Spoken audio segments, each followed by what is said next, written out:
안보적으로 우리가 전략적으로 어쨌든 미국의 동맹과 미국의 블록 틀에서 계속적인 경쟁을 해야 된다면 미국이 원하는 부분에 대한 것을 정확히 알고 정확히 캐치를 해서 그것을 먼저 충족을 시켜준다면 더 많은 기회와 대화와 타협의 길들이 열릴 수 있을 것이다. 사고의 틀의 전환이 있으면 어렵지 않게 오히려 커지는 한국을 맛볼 수 있는 4년이 될 수도 있다. 그 외에도 트럼프 취임 후에 좀 지정학적인 변화, 뭐 이란, 중국은 방금 말씀해주셨고 러시아, 한국의 방위비 뭐 등 어떻게 좀 될까요? 트럼프가 잘한 게 고립주의잖아요. 대리인 이론이 있습니다. 개입을 직접 안 하지 않습니까? 중동 지역 내에서. 근데 트럼프 일기 때 얘기를 잠깐 해드리면 대리인이 그 당시에는 누구였냐? 아브라함 협정의 국가들입니다. 바로 뭐냐면 사우디, 아랍에미레이트, 그 다음에 여기에 다시 또 부과된 이스라엘. 이게 대리인이에요. 이 대리인들한테는 충분한 인센티브를 줍니다. 인센티브와 함께 여러 가지 투자와 관련된 협정들을 맺고요. 그러면서 이제 사우디는 그 당시에 변모를 하죠. 뭐냐면은 전통 에너지에 대해서는 오너십을 버리고 오히려 이 지역 내에서 중동 지역 내에서의 벤처 투자 국가로 변신을 해요. 그래서 이라크한테도 벤처 투자는 하고 이스라엘한테도 벤처 투자는 하고 계속적으로 자기네 나라에서 형성됐던 그동안의 관습들은 폐지하고 새롭게 변화하기 시작을 해요. 보조금도 폐지를 했습니다. 결국에 돈의 싸움이잖아요. 중동 내에서 헤게모니나 모든 오너십은 사우디가 그때 당시에 쥐고 있었던 거예요. 그러면은 대리인을 딱 심어놨죠. 그런 상태에서 이 대리인을 통해서 압박을 시킵니다. 통제를 해야 되는 이란이나 그 관련되는 대리인 국가들을 갖다가 통제를 하는데 어떻게 하냐면 투자 안 하고 경제적으로 계속 고립을 시키는 거예요. 그 고립과 함께 트럼프는 직접적으로는 개입 안 하지만 뭘 하느냐, 정치 외교적으로 고립을 시키는 거예요. 그 국가들하고 모든 것들을 다 철회를 하고 당시에 이란 대통령뿐만 이란에 대해서 경제적 제재, 지도자들에 대한 금융 제재, 러시아 때 제재 보셨잖아요. 모든 제재를 다 걸어버립니다. 속박당하면서 무기를 갖고 싸울래야 싸울 수도 없고 이 지역 내에서 계속 대리인들도 서로 피말라가는 구조이다 보니까 사우디의 돈만 바라보게 되고 거기에 계속 외교적인 압박을 미국은 가하고 그러면 자연 통제가 되는 거예요. 이번에도 지난번 이란 핵협상이 바이든 정부 때 일어났다면 핵협상 폐지는 바로 일어날 겁니다. 핵협상 폐지와 바로 그 다음에 이뤄질 것은 이스라엘에 대한 문제인데 이스라엘은 사실은 상호적으로 연대를 갖고 있는 국가이지만 국가안보보고서에 미국의 리더십에 방해되는 지도자에 대한 제재는 언제든지 가해질 수다. 바로 지금 네타냐후에 해당되는 얘기예요. 네타냐후가 전쟁에 대해서 충분한 미국의 어떤 컨트롤에 들어가려는 말을 들으려는 모습을 보이지 않으면 이스라엘은 제재를 하지 않지만 네타냐후 지도자에 대한 제재는 금융적 제재는 분명히 들어갈 거예요. 그렇게 하면서 중동에 대해서는 통제를 할 것이고요. 이제 문제는 뭐냐면은 그동안의 연대 관계가 너무 강화되었던 중국과 러시아죠. 수정주의 국가라고 표현을 하면서 표면적으로는 중국과 러시아를 적대시하게 보여요. 우리가 보시는 것처럼 중국 연대의 힘 그리고 남중국해에서의 군사력 그 다음에 러시아의 힘은 뭐냐면은 우주개발 미사일 능력들이 굉장히 우수하잖아요. 러시아한테는 압박을 하고 적대적인 국가로 표명은 하지만 사실은 회유를 해야 돼요. 회유해서 데려와야 돼요. 그럼 뭐냐면 인센티브를 줘야 되는 거죠. 트럼프가 예전부터 잘하는 게 적대적인 국가이기 때문에 국가 안보적으로는 페널티를 가하지만 트럼프는 푸틴한테 계속 페이버를 주잖아요. 그러면 그런 식으로 계속 당근과 채찍을 가하고 동시에 지금 작년도 이미 하반기 연말부터 나타났던 현상이 러시아 은행들이 그동안 제재 상태였습니다. 근데 그거를 에너지 가격 안정화를 빌미로 해서 제재를 이미 풀었어요. 그러니까 이런 식으로 인센티브를 주면서 계속 회유 작전을 펼쳐오고 그와 동시에 지금 제일 중요한 블록 중에 하나가 뭐냐면은 지정학적으로 봤을 때 미국은 일본이 굉장히 중요한 역할을 하고 있습니다. 그렇기 때문에 미국과 중국 선을 긋는 역할을 트럼프가 강하게 하면서 다시 이제 이쪽 연대에 있던 국가들 특히 러시아를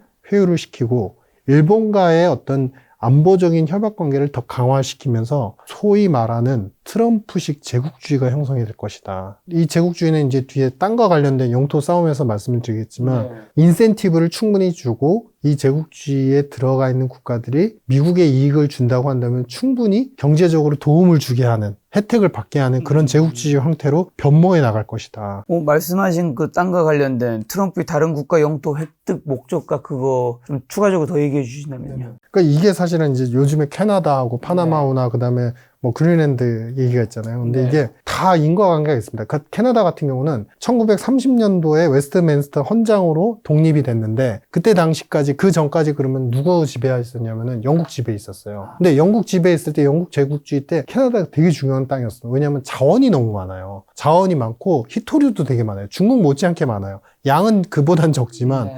캐나다가 지금까지 커온 과정을 보시면요. 이 히토리나 건물을 가지고서 처음에는 미국에 수출을 합니다. 네. 수출하는데 사실은 운송 서비스 인프라도 없었고요. 네. 그 다음에 이거를 갖다 채굴할 능력의 인프라 시설도 없었어요. 그러니까 미국의 모든 시설물과 운송 서비스를 다 이용해서 채굴을 해요. 돈이 쌓이니까 그때부터는 이제 인프라 시설을 구축을 할 수도 있고 캐나다도 커질 수 있잖아요. 캐나다가 서서히 커집니다. 그리고 두 번째 우주 개발 쪽 관련돼서 아웃소싱을 많이 받거든요. 멕시코보다는 우주항공 공장을 아웃소싱해서 건립하는 데 있어서 안보적으로 봤을 때 리스크가 덜한 게 캐나다였던 거예요. 미국 입장에서. 그러니까 우주항공 공장들이 기계 부품과 관련되는 하드웨어적인 부분들을 많이 공장 건설해놓고 거기서 많이 수입을 해오죠. 그러면서 또 커져요. 그러다 보니까 경제가 되게 비슷하게 가요. 금융도, 자산 가격의 트렌드도 거의 똑같이 갑니다. 캐나다는 미국 때문에 큰 겁니다. 그러면은 미국 입장에서는 다 논리가 정확히 있는 거죠. 본인들 때문에 결국에 모든 정책 때문에 컸으면 관세를 많이 내든지 아니면은 51번째 주로 하든지 선택을 해라. 그런 압박을 할 수가 있는 거죠. 그리고 두 번째 우리 이제 파나마 운하 같은 경우도 원래는 사실은 1800년도에 파나마 운하 개발하다가 프랑스가 그 당시에는 개발을 시작했었는데 실패로 돌아갑니다. 왜냐면은 자원 능력도 그렇고 그다음에 돈도 많이 들어가고 그 지역이 공사하기 되게 힘든 해협의 지역에 있는 흙, 토지 이런 것들이 굉장히 안 좋아요. 질이 안 좋아서 네. 무너지기 쉽고. 그래서 1900년대, 1910년대쯤에 우리 이제 소위 얘기하는 윌슨 대통령 시절에 이 지역을 파나마 운하를 다시 재건립을 합니다. 네.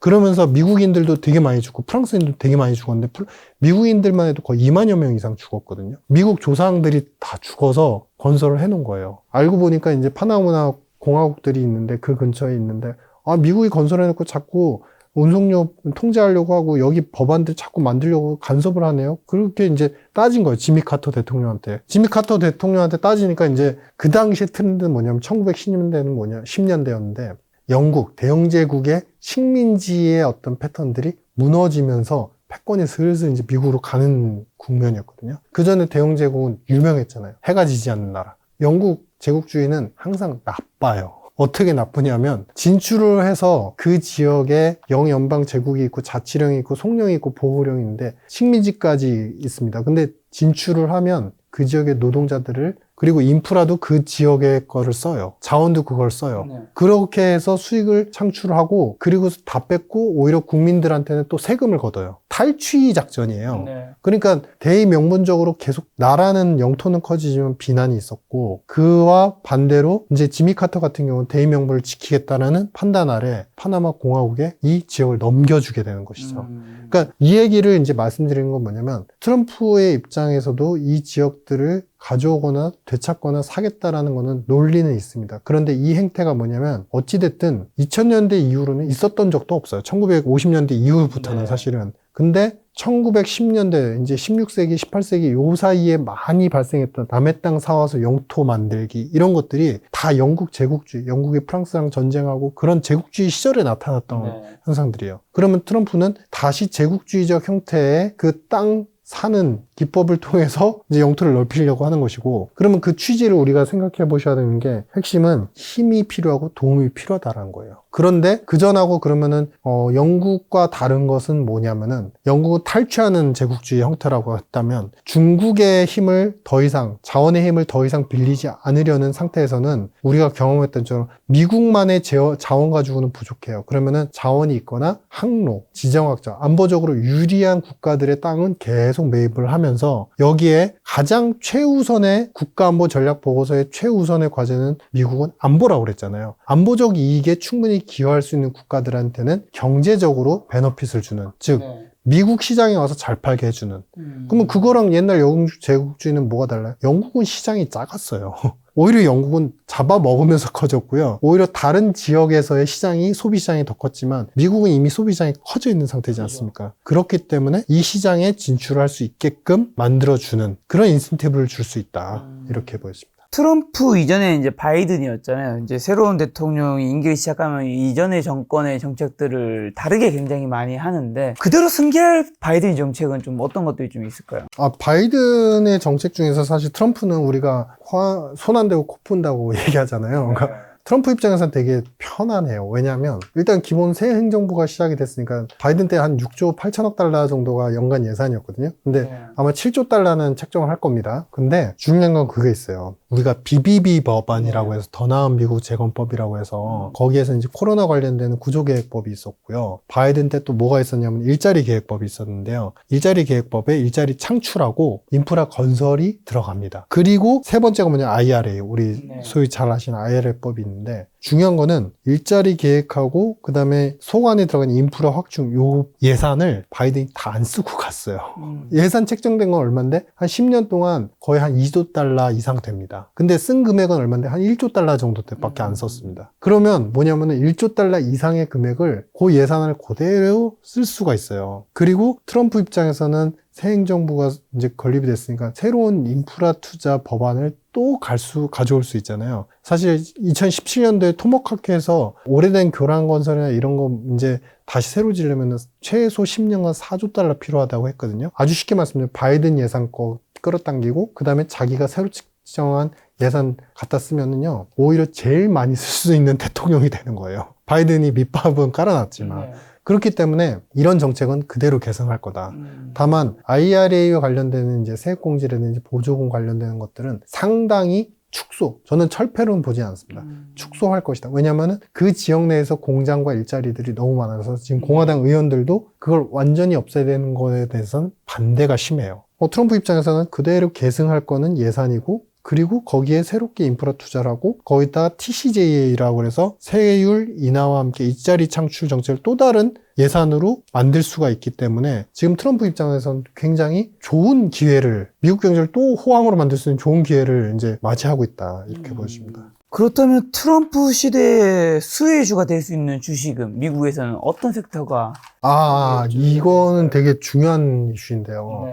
트럼프가 일기 때 사실은 국가기술표준안이라고 해서 그 기관과 표준안에 대한 세그먼트들을 2019년도에 만들었습니다. 그게 뭐냐면 AI예요. AI를 그러면은 무엇에 대해서 각 항목별로 무엇을 만들었느냐 말씀드리자면 국가안보전략보고서에도 항상 부와 시큐리티라고 말씀드렸잖아요. AI가 의료적으로 봤을 때 국민의 삶의 질을 향상을 시키고 자율주행 그리고 더 나아가서 로봇과 관련되는 시스템들을 AI가 충분히 전복하게 만들어서 실현시키기 위해서 정부의 규제 철폐, 데이터 리소스에 대한 접근 권한을 훨씬 넓혀지고 그다음에 민간과 정부의 투자의 방편, 재원 조달의 방편을 구체적으로 만들어주고 이것을 AI 표준 기준으로 만들어 놨는데요.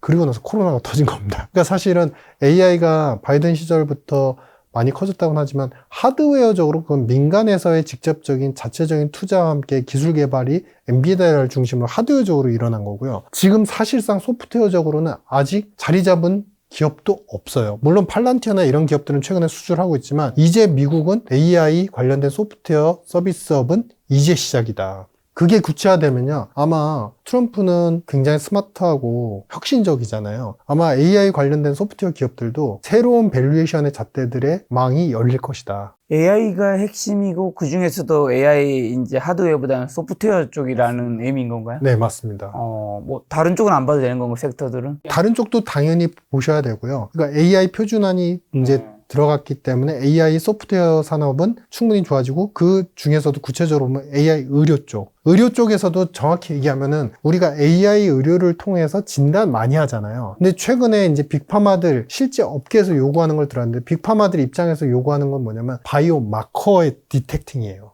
바이오 마커라는 건 뭐냐면 예를 들어서 이 사람이 암이 걸렸는데 이 암의 종류와 성질 그 다음에 이 암이 어떠한 약으로서 예를 들어서 머크에 많은 키트루다 약이 있는데 항암제 중에 어떤 약에 될 반응을 할 것이냐 그전에는 어떻게 했냐면요 바로 과학자가 즉 이제 생물과 관련되는 바이오 랩에서 실제로 의사나 생물공학자가 투여했을 때 이 세포가 어떻게 반응하는지를 망원경과 실험을 통해서 검증을 했어요. 근데 그거를 이제는 컴퓨터 머신러닝으로 바로 체크를 할 수 있다는 거예요. 네. 그러면은 처방을 하기 전에 비효율적인 걸 과정을 없앨 수가 있죠. 그거는 의사도 좋고 환자도 좋은 거예요. 그러한 바이오 마커에 대한 디텍팅은 국내 기업 중에서도 사실은 루닛이라는 기업이 굉장히 성과를 많이 보이고 있고 미국에서도 그 관련된 수요는 굉장히 커지고 있습니다. 그래서 M&A도 굉장히 앞으로는 빅파마들이 크게 일어날 것이다 라고 판단하고, 두 번째는 이미 이제 의료 쪽을 말씀드렸는데 우리가 IRA에서 이제 보조금 폐지 좀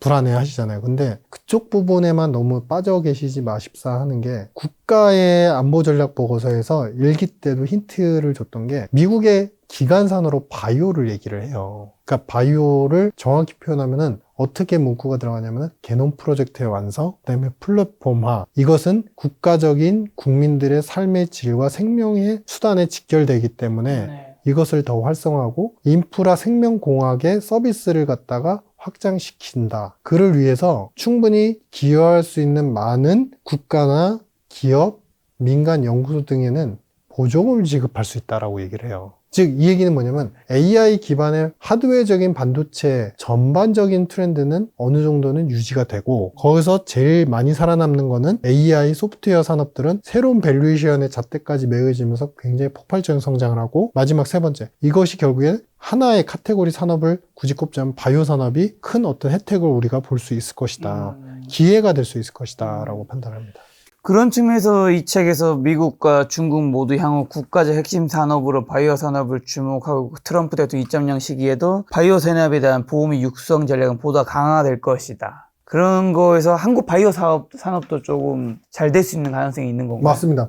충분히 잘 될 수 있다고 보고요. 지금은 아까 말씀드렸던 이제 국가 기관 산업으로서 이제 미국이 세포 치료제, 차세대 유전자, 뭐 여러 가지 이제 신물질 개발 이런 것들을 이제 정부 입장에서도 추구를 하고 있는데, 이번에 정확히 아셔야 되는 게 보건복지부 장관, 사실 이제 주니어 케네디 같은 경우도 FDA에 대해서 압박을 많이 하잖아요. 그러니까 뭐냐면 너무나 규제를 강화해서 국민들이 잘 살 수 있는 의료 혜택의 서비스를 나올 수 있는, 출시될 수 있는 서비스와 약품을 갖다가 제한하고 있다라고 표현을 해요. 그러니까 이만큼 좀 기회의 문이 크게 열릴 수 있고, 우리나라 빅팜들하고 플랫폼적으로 협약을 하거나 빅파마들과 이미 많은 이제 세미나 기술 연구를 하는 기업들 입장에서는 이미 많이 열릴 것이다. 그리고 한 가지 뭐 생물보안법이 이제 통과가 안 되면 중국에 대한 견제는 다시 없어지나 이렇게 생각하시겠지만 상무부하고 그다음 보건부, 국무부에서 동시다발적으로 우시 바이오텍만 그런 게 아니라 BGI나 베이징 유전자 연구소, 그다음 컴플리트 지노믹스라고 하는 중국계 바이오 기업들에서 이미 정보를 탈취하거나 미국의 플랫폼화된 기술을 갖다가 베껴가는 그런 부분 때문에 이미 거래를 끊어가고 있어요. 차단을 시키고 있어요. 거래에 있어서. 이런 부분들이 아마 국가적으로 봤을 때도 정부가 밀어주는 어떤 좋은 기회들이 한국, 일본도 분명히 포함이 되겠죠.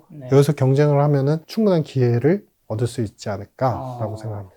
지금 어쨌든 미국에서는 AI, 바이오, 의료 이쪽이 굉장히 중요하다 얘기해 주셨는데, 트럼프 집권은 한국 주식에서 투자하기에는 좀, 바이오도 좀 포함되겠지만 좀 어디가 좀 해당이 될까요? 반도체에 대해서 그동안은 국내 불확실성도 있고 좀 안 좋았던 게 있는데, 이 부분 하나 말씀드리고 싶어요. 그러니까 국내 반도체 관련된 산업들의 사이클을 보시면은 산업 밸류체인 차원에서 우리가 ATP, 그러니까 어셈블리하고 그 다음에 테스팅하고 패키징은 우리나라가 전 세계에서 거의 40% 이상의 비중을 차지할 정도로 강점을 갖고 있어요. 그리고 AI 밸류체인에서 또 잘하는 건 뭐냐면 다 아시는 D램이잖아요. D램에 대해서는 당연히 전 세계 60%를 지금 전담을 하고 있고, 이 AI 하드웨어적인 밸류체인은 지금 많이 급성장을 했지만 꾸준하게 또 올라갈 수 있는 룸은 충분히 있고, 반도체 산업은 뭐 소프트웨어처럼 대폭적인 어떤 성장 기회, 뭐 새로운 출현 이건 아니지만 완만한 성장세는 이어질 수밖에 없는 구조다. 특히 AI의 소프트웨어가 계속 개발이 될수록 그전에는 반도체의 재고 사이클이 좀 긴 편이었어요, 상대적으로. 근데 그게 코로나를 거치면서, 그리고 최근 들어서 AI가 더 가속화되면서 이 재고 사이클이 2, 3년 주기로 더 짧아지거든요. 그러니까 예전에는 빅사이클, 17년도에 반도체 빅사이클 기억나시죠? 한번 빅사이클 쫙 오면 계속 주구장창 4, 5년 동안 빠지는 거예요. 근데 지금은 거의 2, 3년을 주기로 해서 잠깐 올랐다가 살짝 빠지고 다시 올라가고, 지금은 작년도 하반기 연말쯤에는 하향 사이클이 맞았어요. 그래서 국내도 더 힘들었고 환율도 힘들고 불확실성이 있으니까 더 힘들었던 건데 다시 리바운드 될 가능성이 상당히 큰 구간에 진입을 했다. 그래서 반도체에 대한 어떤 포트폴리오, 어쩌 보면 우리나라 반도체는 한국 마켓이기도 하잖아요. 한국 마켓에 대한 기회는 충분히 다시 열릴 수 있다. 이렇게 보였습니다. 올해는 미국 주식, 한국 주식 뭐 둘 다 해야 되겠지만 어디가 더 좋을까요? 저는 반반 하는 게 좋아 보입니다. 그리고 이미 말씀드린 것처럼 무엇보다도 한국, 미국이라는 개념보다도 섹터가 되게 중요할 것이고 그 섹터는 다시 한번 정리해 보면 AI에서 소프트웨어, 그리고 AI에서도 소프트웨어 중에서 의료 쪽, 그 다음에 바이오 산업, 바이오에서도 플랫폼화된 기업, 빅파마들하고 협력의 개발 여력들이 충분히 열려있는 기업들, 이렇게 좋아 보입니다. 자, 트럼프 시대 그러면 한국이 가야 할 길은 좀 어떻게 될까요? 이 방금 전에는 주식이고 전반적인 산업 경제적으로요. 여러 가지 불확실성 국면에 있고 사실 되게 마음이 아픈 일들이 많이 있는 것 같습니다. 근데 트럼프의 정치적인 철학, 그 다음에 공화당의 철학, 이런 것들을 생각해 보시면 보수주의예요. 미국이 이야기하는 보수주의는 유럽이 얘기했던 유럽의 군주, 누군가가 누구를 지배하고 그 다음에 계급이 있는 상태에서의 보수주의가 아니라 계급이 탈계급화되어 있는 자유민주주의면서 그 안에서 서로 간에 지켜야 될 것들을 원칙을 고수로 한다는 의미의 전통적인 보수주의예요. 이 얘기는 뭐냐면요. 지금 미국의 정부 효율부도 있듯이 우리가 불확실성에 놓였다고 해서 공무원이 우리 정부가 대응하지 않으면 우리는 안 된다. 이런 차원으로 접근하고 사고하셔서는 안 된다. 그러니까 기본적으로 정부 효율부가 있기 때문에 민간 기업, 협회 이런 자율적인 민간 차원에서의 협력이나 대화의 가능성도 충분히 열려져 있고 그 틀을 깨기 위해서 정부 효율부가 있는 거예요. 사실 그렇기 때문에 적극적인 대응 그리고 우리가 할 수 있는 것을 왜 못합니까? 기업군들끼리 산업군들끼리 묶어서 연합해서 컨소시엄으로 가가지고 기술적으로 확신만 있다면 충분히 만남을 제의하고 만남 속에서 새로운 기회를 얻을 수 있어요. 그래서 기업적인 측면에서 한국 국가적인 측면에서 그런 기회들을 다방면으로 노려야 된다라는 이제 판단이고요. 두 번째는 크게 보자. 우리가 당장의 어떤 지금 쥐고 있는 사과를 놓칠까봐 다른 것들을 얻을 수 있는 기회조차 박탈당하면서 관계를 끊거나 소원하게 하는 친구끼리 그런 경우도 많잖아요. 더 많은 것들을 배우고 얻을 수 있는데. 즉, 이 얘기를 말씀드리는 거야. 방위비 문제는 물론 조심스럽습니다. 제가 감히 뭐라고 언급하기는 힘든 부분이 있습니다. 다만 중요한 거는 일본을 생각해 보세요. 아베 정권 들어서기 전까지, 트럼프 정권 들어서기 전까지, 일기 전까지는 일본은 중도 노선이었어요. 근데 트럼프가 당선이 된가 즉시에 중국의 위협이 강화되기도 했지만 실제로 아베는 직후에 바로 뭘 하냐면 말레이시아, 베트남, 인도네시아, 아시아 대부분의 국가들 5개 이상의 국가들하고 안보 협약을 맺고 그걸 가지고서 안보 협정 문서를 가지고서 트럼프가 골프장에서 골프 치는데 달려가서 만나자고 제의를 합니다. 그러면서 주면서 뭐 하냐? 이 국가들하고의 안보 파트너십을 가져왔으니 여기서 리더십을 다 발휘하십시오. 미국 입장에서 안보가 우선이라고 그랬잖아요. 그거에 대해서 어드밴티지를 충분히 주는 국가에 대해서 무엇을 하느냐? 페이블을 줄 수밖에 없는 거예요. 그 뒤로 환율 조작에서 다 빠지고 관세 정책이나 무역 정책에서 기본 룰은 유지는 하지만 관세 매기는 것들 그리고 관세율도 상대적으로 항상 뒤처지거나 아니면 덜 매기거나 이랬었어요. 미국, 호주, 일본 군사 협력 관계, 그 다음에 한미일 협력 관계, 미국, 일본, 그 다음에 영국 협력 관계, 미국, 일본의 사이버 협력 관계, 그 다음에 미국, 일본의 반도체와 바이오 협력 관계. 협력 관계만 해도 지금 5개가 넘어요. 안보적으로 우리가 전략적으로 어쨌든 미국의 동맹과 미국의 블록 틀에서 계속적인 경쟁을 해야 된다면 미국이 원하는 부분에 대한 것을 정확히 알고 정확히 안보적인 부분에 대한 기여를 할 수 있는 부분을 우리가 캐치를 해서 그것을 먼저 충족을 시켜준다면 더 많은 기회와 대화와 타협의 길들이 열릴 수 있을 것이다. 우리가 원하는 것을 얻으려면 상대방이 원하는 것을 좀 먼저 맞습니다. 줘야 된다. 맞습니다. 사고의 틀의 전환이 있으면 생각보다 어렵지 않게 오히려 커지는 한국을 맛볼 수 있는 4년이 될 수도 있다. 이렇게 판단이 됩니다. 자, 그럼 트럼프 시대에 앞으로 이제 우린 투자 자산 포트폴리오 예금, 채권, 뭐 한국 주식, 미국 주식도 있고요. 금도 있고 달러도 있고 요즘 비트코인도 하나의 자산을 인정을 받았죠. 좀 어떤 자산을 다 어느 정도 포트폴리오는 필요하겠지만 그래도 좀 비중을 의미 있게 가져가야 되는 거 좀 어떻게 가져가야 될까요?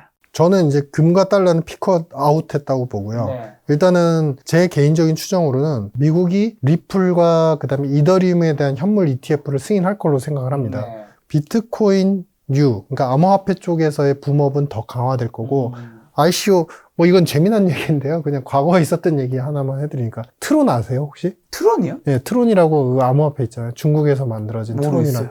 트론 네트워크를 이용해서 우리가 전송도 많이 하거든요. 네. 지금 그게 가격이 뭐 하여튼 좀 비싼 걸로 알고 있습니다. 근데 그게 ICO 할 때 1원이었었어요. 100원도 한번 갔었습니다. 이런 식으로 ICO 시장이 물론 이게 선택은 굉장히 힘들고 실제로 뭐 맞아떨어지지 않는 경우도 있긴 해요. 리스크는 있지만 ICO 시장과 함께 암호화폐 시장은 이제 많이 커질 것이고 그 중에서도 비트코인이 여기서 더 간다 이런 의미보다도 가격의 분출이 나오는 가능성들이 있는 암호화폐들이 상당히 많기 때문에 여기에 대한 비중들은 최소한 그래도 적정 이상 수준, 그러니까 적정 이상은 20% 이상 수준은 가져가십사 생각을 하고요. 지금이 되게 좋은 부분이 뭐냐면 예금은 사실 지금은 그렇게 안전한 자산의 포트폴리오 대비 차원에서만 좀 가져가십사 생각을 하고 있고 주식과 사실 채권은 지금 너무 좋죠.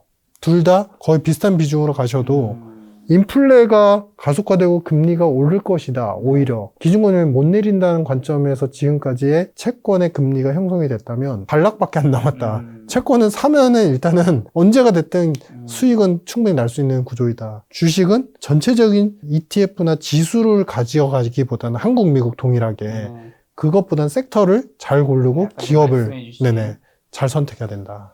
참, 그 트럼프가 취임 연설을 했지만 행정명령 뭐 100개도 못 쏟아낸다는 식의 얘기 있었는데 그 행정명령은 언제쯤 다 우리가 언론에 노출되고 할까요? 아마 뭐 일주일 안에 다 노출될 겁니다. 근데 그 행정명령들이 다 그런 식이에요. 그러니까 행정명령이 대통령이 사인을 해서 바로 발효된다는 의미거든요. 그러니까 그게 뭐냐면 바이든이 했던 뭐 친환경 전기차 의무화 30년까지 50% 철회 이것도 행정명령이고 철회와 이제 새롭게 사용하게 하는 명령도 그것도 행정명령이에요. 단순 계산해보면 50개는 철회하고 50개는 새로 만든다 이렇게 생각하면 되겠죠. 아마 일주일 안에는 충분히 다 표출될 겁니다. 알겠습니다. 오늘 이제 박사님 모시고 트럼프 시대에 꼭 읽어봐야 될 책에 대해서 한번 같이 이야기 나눠봤는데 마지막으로 이제 4년 뭐 트럼프 임기 기간 동안에 올해 주식 투자 포인트에 눈여겨야 될 변수 한번 찝어주시면서 오늘 방송 마친다면요.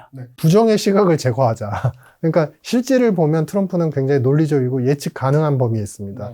우리나라에서 어쨌든 연구되고 시도되지 않았던 국가안보 전략 보고서나 여러 가지 문건들, 캠페인 보고서들을 종합해서 여러분들께 꼭 말씀드리고 싶었고 공유를 해서 시각 자체가 부정에 너무 빠지기보다는 오히려 트럼프 2기 때는 더 좋을 수 있고 오히려 평화로울 수 있다는 관점으로 모든 시각을 열어두시고 투자도 하십사. 이런 부분에서 여러분들께 꼭 전달드리고 싶습니다. 알겠습니다. 또 다음번에 박사님과 주식시장과 트럼프에 관해서 궁금한 거 있을 때 또 좋은 콘텐츠 한번 만들어 보도록 하겠습니다. 오늘 만난 손님은 유신희 박사님이었습니다. 지금까지 여러분 소중한 시간 함께 해주셔서 정말 감사합니다. 오늘도 김 작가였습니다. 고생 많으셨습니다.